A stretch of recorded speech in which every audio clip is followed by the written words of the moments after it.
What's up, y'all? We back again to this channel will be named later, aka Bill Bill, aka Energy Forever. We sticking with the swagkage videos. This time it's gonna be explaining Baryon, Baron, Baryon.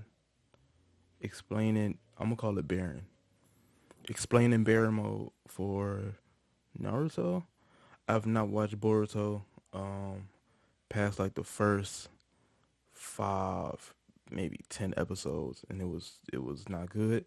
So I haven't watched Boruto, but apparently Naruto got a new mode that I see from the thumbnail of this video. So we gonna get into it and see how much stronger he got, and possibly spoil myself. Well, it's definitely gonna spoil me on Boruto, but I'm probably never gonna watch Boruto. So maybe in the future if y'all request it, but I mean it's at this point right now I'm not watching Boruto. But yeah, let's get into the video. How strong is Baron mode? Hey, how's it going everybody? Swagkage here, and today we're actually going to be talking about Boruto for a change. I know I've been avoiding the series for what feels like forever at this point, but I finally read the manga, and I have to say, I enjoyed the series a lot more than I expected to. Certainly more than I enjoyed the first 30-ish episodes of the anime. I'm not going to get a detailed account of Big how I trash. feel about the series here, since I think that's better saved for another video, maybe multiple videos. But suffice it to say, if you haven't checked out the manga yet, I definitely recommend it. And you guys can also expect... Well, hold on. Let me be truthful. Let me be honest. The beginning of Boruto, it wasn't so much that it was trash. Well, it was pretty trash. But it was just such like watered down. Like I don't mind the slice of life stuff, following their day-to-day lives in the peaceful time era. I don't mind that stuff. What I cared about was like the inconsistencies of power levels. Like what's his name? Boruto was power driving somebody off a story second story building. He was about to power drive somebody off the second floor, and people was like, "Oh my god, you could have killed them." But in the beginning of Naruto, Sasuke power drive Naruto from off the top of a cliff all the way down to the bottom, stuck that nigga into the ground, and nothing happened. But Boruto jumping off the second story of a building is like, oh my god, he could have died. In the beginning of Naruto, they was jumping up in trees that's fucking 4 or 5 stories high. They jumping all the way up in there. And in tuning exams, these super tall ass trees, they fighting. When they was fighting Orochimaru in the tuning exams, them trees was about tall as fuck. They zipping all around, jumping from the tree branch down to the floor, way taller than the second floor. But and Boruto, oh man, second floor, oh my god, he could have died. It's like, man, come on. So like stuff like that, the inconsistencies of like the powers levels and the durability of people is like, come on, bro. Like even if you was like a fodder character, like it's still just like what, like some of the stuff like that I hate it. Or like how their tuning exam was literally them playing tag and capture the flag, which was like what? But in the beginning of Naruto, their tuning exam was like life and death. Like niggas, guard was coming through murking niggas. Like I get it, it's peacetime. I get it, it's not wartime anymore. But capture the flag, really? Like you're still ninja. Like it don't have to be deadly, but it don't have to be recess, nigga. Like it could be more serious than recess without being deadly. It could be fucking sparring. It could be anything. It could be technique. Who got the better technique with different jutsus, different competitions like Olympic game style. But it don't have to be like fucking capture the flag. But that's what that is. My little rant on that. Suffice it to say, if you haven't checked out the manga yet, I definitely recommend it. And you guys can also expect more Boruto videos on this channel in the near future. Now in this video, we're going to be taking a look at what's arguably the biggest development in the series up to this point, and that's Naruto's new form called Baryon mode. There's a decent bit of information to go over. Baryon, sure, I'm still calling it Baryon. What the majority of you are most interested in is how powerful this form This nigga's is. a butterfly? Sure, What but the I fuck? imagine what the majority of you are most This nigga look like a interested in is moth. how powerful information to go over for sure, but I imagine Ugh, what this the shit majority nasty. of you are most interested in is how powerful information. Ugh, to look go at him. over He for look like sure, a but I moth, imagine what bruh. the majority of you are most interested in is how powerful this form is. I'll give a more deep. This form look way worse. Hold on, I'm trying to Imagine pause what it. the majority of you are most interested in is. Look at that. He look like his back look like a moth, bro. Like, you know that one Pokemon, like the fire moth. He look like that. Like, this shit nasty, bro. His other forms look way better than this. Like, why they do this? Like, his face look cool. Like the ears, the fox ears that he got. That part look cool, but this, the back, the moth tails, nah, B. That's not what we on. Is how powerful this form is. I'll give a more detailed answer. Like, his in a face little look bit, cool. But to start, this is But them obviously tails ain't it. Naruto's most powerful transformation. Now, this probably doesn't come as a surprise to anybody. I'm sure those of you who haven't even read or watched Boruto yet saw that answer coming from a mile away. But I'm also willing to say that it's not just Naruto's strongest form, rather it's the strongest power-up in the whole series. Really, the only one that I can say in good faith rivals it is the power-up that gave Kakashi both of Obito's Sharingan. But even compared to that, I think Baryon mode is still a way bigger jump. Now, before we get into any more specifics, like I was saying earlier, even though I'm really late, I'm glad that I finally caught up on the Boruto manga, and you know, I could say the same thing about the sponsor of today's video, Raid Shadow Legends. As I'm sure many of you already know, Raid... As a quick aside, I just reacted to Video Game House 5, and in Video Game House 5, they make a joke about Raid Shadow Legends. So if you've seen that video, watch my Video Game House 5 reaction, and they talk about Raid in that video. So it's just funny seeing this right now. But we about to skip past it though. But shout out to Raid.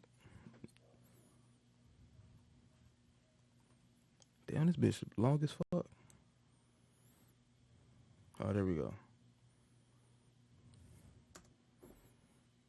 So like I was saying earlier, Baryon mode is obviously a massive power-up, but that's a little self-evident. Most of you probably already knew that. The real question is, what does that mean in more precise terms? We aren't given an exact numerical value like we are with Choji's Red Jawbreaker, or even a rough numerical value like we are with the 8 Gates, but the series provides more than enough statements and context to make a ballpark estimate feasible. Let's start with our biggest and most obvious clue, Naruto's fight against Isshiki. By just watching or reading the fight, it's pretty easy to gather that Naruto is the stronger of the two here once he's transformed.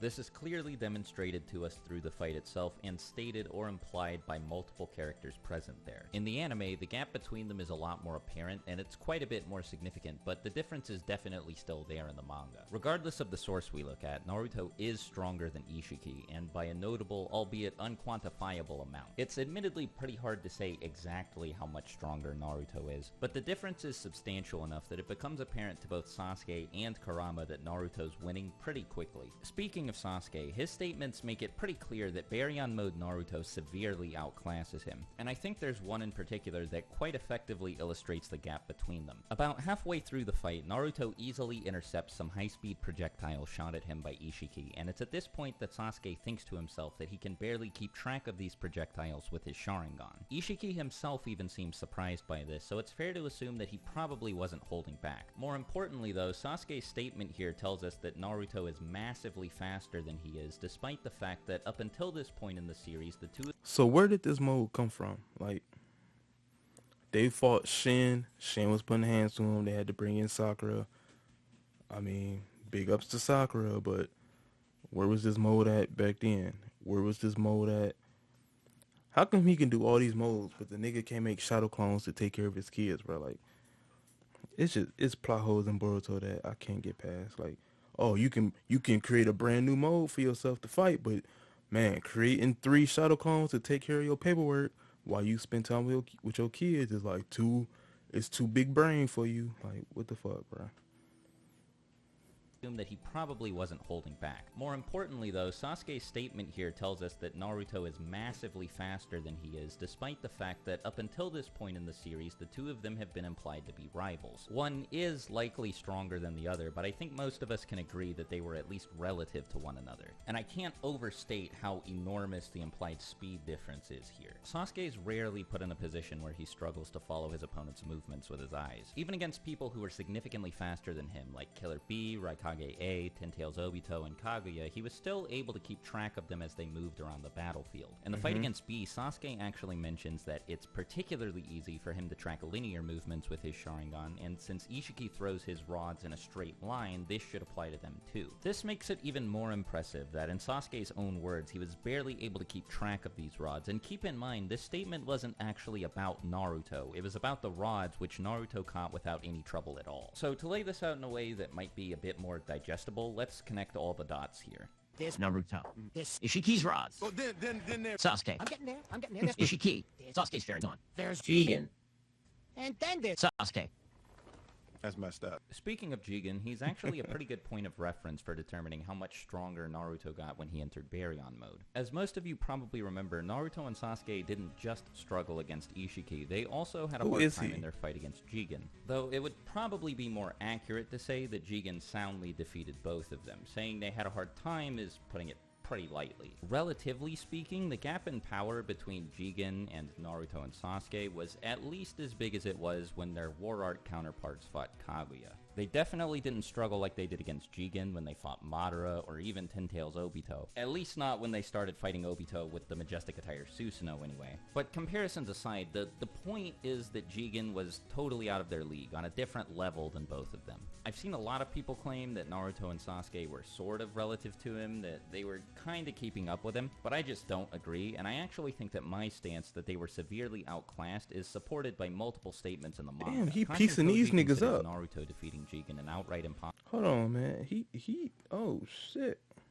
This ain't no clone. Y'all let this shit happen. He was piecing y'all niggas up. Supported by multiple statements in the manga. Kashin Koji considers Naruto defeating Jigen an outright impossibility and thinks that Sasuke teaming up with him would barely improve his chances. Sasuke himself tells Boruto that he and Naruto couldn't even make it then against Jigen, and if you take these statements seriously, they frame Jigen as somebody who, like I was saying, is at a totally different level of power than Naruto and Sasuke are. Now, establishing all of this is important because obviously Isshiki is much more powerful than Jigen is, and I think that the difference between Where's the two of eyebrow them at? shouldn't be understated either. Before we ever actually see Isshiki in the flesh, Amado talks about him like his power dwarfs that of the Isshiki-controlled Jigen. And this is supported when Kashin Koji fights Isshiki and describes his power as being on a completely different level than it was when he was Jigen. So if we take these statements from Kashin Koji and Amado seriously, then we can easily place Isshiki like at least 2 whole tiers of power above Naruto and Sasuke. If you don't want to take their word for it, it's still clearly implied by multiple statements from other characters that Isshiki is significantly more powerful than Jigen was, and Kurama even describes Ishiki's power as otherworldly. And like I mentioned earlier, Naruto wasn't just matching Isshiki in Baryon mode. The two of them weren't even. Naruto was stronger than him and he was winning the fight. The fight was so one-sided that you might be able to argue that the same way I said Jigen was a tier above Naruto and Sasuke and Isshiki was a tier above that Baryon mode Naruto might be a tier above Isshiki in power. Though of course that's a little hard to say for sure, especially considering the form's very strict time limit. Regardless of if you believe it's that strong or not, it's clear that Baryon mode propelled Naruto into a whole new realm of power. The jump from 6-pad Sage mode to Baryon mode was almost, if not just as massive as the jump from KCM2 to 6-pad Sage mode was. I mentioned the form's time limit this shit just is a in second reverse. ago, by the way, and I think that now would be a good time to segue into its finer mechanics and how it works. A second as the jump from KCM2 to 6-pad Sage mode was. I mentioned the form's time limit just a second ago, by the way, and I think that now would be a good time to segue into its finer mechanics and how it works rather than just how strong it is. I'll start with something that isn't expressly stated, and that's the form's namesake. So in real-world physics, baryons are a type of subatomic particle distinguished by the fact that they all have an odd number of quarks. Since they're a subclass of hadron particles, and all hadron particles have at least 2 quarks, that means all baryons have to have at least 3, which makes them particularly heavy. The baryon Don't know what you're talking about, bro. Don't know. You lost me. As soon as after that main picture popped up, you lost me, bro. I don't know what the fuck you're saying right now. quarks, that means all baryons have to have at least 3, which makes them particularly heavy. The baryon particle isn't just a Too subclass much. of the hadron particle, though. It is also Science. a subclass of the fermion particle. Picture a Venn diagram in Fermi. your head, and at the overlap between hadrons and fermions exists baryon particles. The most Hadrian, famous kind of- Evian, Vaporeon, Glaceon, Leafeon, Espeon, fucking, yeah. What's another one? Espeon. What's the dark one? Umbreon. At the overlap between hadrons and fermions exists baryon particles. The most famous kind of baryon particles are protons, which carry a positive charge, and neutrons, which don't carry any charge. Protons and neutrons colliding and combining together is also the basis for any nuclear fusion reaction, the process that powers many nuclear reactors and also produces the energy released by the sun. Now, the reason all the chemistry talk is relevant is because Kurama actually directly compares baryon mode to the process of nuclear fusion, and even mentions the sun specifically, which might give you an idea of How the fuck? How does Kurama know what nuclear fusion is? Y'all was in the ninja age. The age before, well, in Naruto, they did have like Bluetooth earpieces and like some of the filler episodes. But that was like the extent of their technology. They have Bluetooth earpieces, so they know a little bit about like radio waves. If they had headsets, cause like on some of their like early C rank missions, like when they was chasing that cat, they had headsets to talk to each other with. But just because you have headsets don't mean that y'all are technologically advanced enough to know what nuclear fusion is, let alone to know what, for Kurama to know what the fuck that shit is. Like y'all just now got trains, nigga, and trains is like a big ass thing for y'all. So I don't know what the fuck. I gotta wash my hair too. That's just a side note for me. It's itching a little bit more. I gotta wash it. I ain't washed it last week. Yeah. But alright. Let's get back to it, man. nuclear fusion, and even mentions the sun specifically, which might give you an idea of why the form is so powerful. Maintaining baryon mode consumes a massive amount of chakra, but it converts this chakra into a unique energy source and seems to release a greater quantity of this energy than the equivalent of chakra that it consumes. Much like nuclear fusion, the energy produced by baryon mode, or in more practical terms, the power provided to the user by baryon mode, is otherworldly, vastly greater than the power provided by any other transformations we've seen up to this point. The form seems to be unique to the Nine Tails and its Jinchuriki, but due to the immense chakra it consumes, using the form just a single time will lead to Kurama's death. According to Kurama though, because the form rapidly eats away at his life force and all chakra is connected, coming into contact with anyone using the form will result in one's own life force being shaved away as well. Now, just to be clear, this is not the only way that a user of baryon mode can deal damage. Naruto's punches were amped significantly. It's just that because of the form's extremely strict time limit, he wasn't able to maintain it for long enough to do enough damage to Isshiki to kill him. It was thanks to this life force shaving thing that he was able to beat Isshiki at all. Since Kurama seems... Wait. Kurama said, you see, the downside that it shortens our lives is the key. And up in here, he says, we'll end up dying before he does. What the fuck? So this shit, Baron mode, I'm sticking to Baron mode. I know he's saying Baryon, but I'm not saying Espeon, nigga. I'm saying Baron. I'm sticking to it. So Baron mode takes away your life force and it shortens your life. So why the fuck would you? I mean, I guess if you like need it, then. But damn, so it take your life force away and shorten your life? That's crazy. Kill him. It was thanks to this life force shaving thing that he was able to beat Isshiki at all, since Kurama seems to be of the opinion that if that weren't a factor, Isshiki would simply outlast Naruto and kill him. Now I gotta say, Baryon mode's time limit is incredibly brief. This power-up is about as short-lived as DMS Kakashi's was, but considering the insane power it provides to its user, it's hard to imagine even this being an issue in most circumstances. Anyway, since using this form caused Naruto to lose Kurama, I'm actually pretty interested in making a video about how strong Naruto Naruto and Sasuke are without their power-ups. In Naruto's case, he lost the Nine Tails, and in Sasuke's case, he lost the Rinnegan. If you guys are interested, let me know. But I think I've said everything I feel I need to have said about Baryon mode. So as always, thanks for watching, and until next time, take care. Swagkage out. Bye. Alright, y'all. So that was swagkage explaining Baryon mode for Naruto. Let me know what you thought about that down in the comments below. Also, check out my video game house 5 reaction, man. That shit was funny as fuck.